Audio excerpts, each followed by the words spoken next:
300 বছর ধরে কেউ আর পা রাখেনি সেই পুরনো জমিদার বাড়িতে। কালের ভারে নুয়ে পড়া অর্ধভাঙা সেই দালানটির ছাদে আজও সন্ধ্যার পর বাতাস থমকে যায়। লোকমুখে শোনা যায়, একসময় এই জমিদার বাড়িতে ছিল অমিত শক্তিশালী পরিবারের বাস। তাদের দাপট, দানবীয় নিষ্ঠুরতা আর এক অদ্ভুত অভিশাপ জড়িয়ে আছে সেই অট্টালিকার প্রতিটা ইটে ইটে। জলসা ছোটবেলা থেকেই পুরনো ইতিহাস আর ভৌতিক কাহিনীতে আগ্রহী। বিশ্ববিদ্যালয়ে ইতিহাস বিভাগে পড়াশোনা করার সময় সে জানতে পারে জয়কৃষ্ণপুর জমিদার বাড়ির নাম।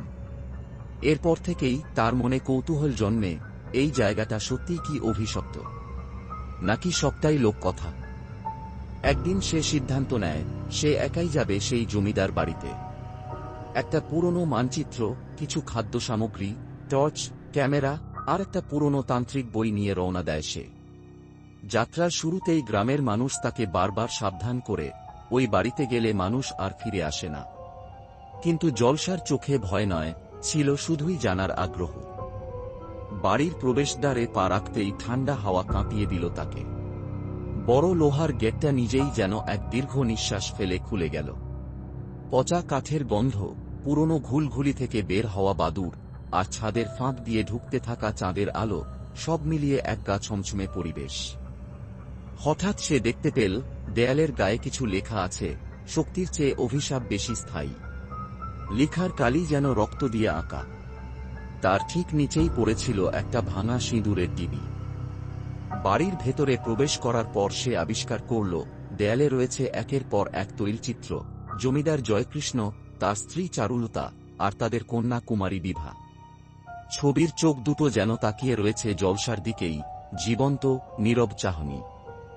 রাত যত বাড়তে লাগল, অদ্ভুত শব্দ, ছায়ামূর্তি, দেয়ালে হাঁটার আওয়াজ, হঠাৎ করেই দরজা বন্ধ হয়ে যাওয়া, সবকিছু বাড়তে থাকল।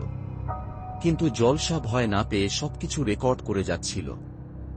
একসময় সে পৌঁছাল নিচতলার গোপন ঘরে, যেটা প্রায় চাপা পড়ে গিয়েছিল ধ্বংসাবশেষে।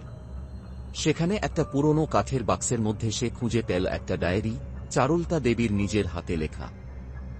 ডায়েরিতে লেখা ছিল, আমাদের বাড়ির উপর অভিশাপ নেমে এসেছে। জয়কৃষ্ণ এক কালো তান্ত্রিককে এনে অমরত্ব চেয়েছিল। তার বদলে আমাদের কন্যা বিবাহ হল বলি। সে এখন আছে এই বাড়ির মধ্যেই, জীবিত আর মৃতের মাঝখানে। এই লেখার পরই ঘরটা কেঁপে উঠল। চারপাশ অন্ধকার হয়ে গেল। ঘরের কোণ থেকে উঠে আসলো এক ছায়ামূর্তি, সে বিভা। চোখে অপার বিষাদ, ঠোঁটে এক বিকৃত হাসি। বিভা বলল, তুমি এসেছো আমাকে মুক্তি দিতে, কিন্তু আগে তোমাকে তার মুখোমুখি হতে হবে, যিনি আমাকে আটকে রেখেছেন। হঠাৎ দেয়ালের মধ্য থেকে বেরিয়ে এল আরেকটি আকৃতি, জমিদার জয়কৃষ্ণ। তার চোখ জ্বলছে আগুনে, মুখে ভয়ঙ্কর অভিশাপের মন্ত্র। জলসা বুঝে গেল, এটা শুধু ইতিহাস নয়, এটা এক জীবন্ত অভিশপ্ত গল্প, যার শেষ সে লিখতে এসেছে।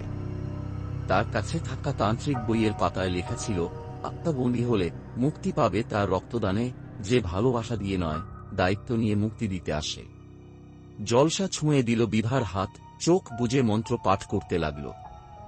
তখনই হঠাৎ চিৎকার করে উঠল জয়কৃষ্ণের ছায়া। দালানের কাঁপুনি, বাতাসের গর্জন, আর বিভার চোখে শান্তির জল, সব মিলিয়ে মুহূর্তটাই যেন থেমে গেল। এক প্রচণ্ড বিস্ফোরণের শব্দে সব আলো নিভে গেল। পরদিন সকালে গ্রামের কিছু মানুষ দেখতে পেল, জমিদার বাড়িটার দরজা খোলা, ভেতরের সব ধ্বংসস্তব্ধ হয়ে আছে।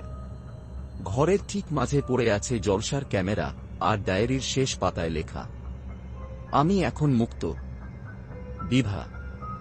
কিন্তু জলসা, তার আর কোনো খোঁজ পাওয়া যায়নি।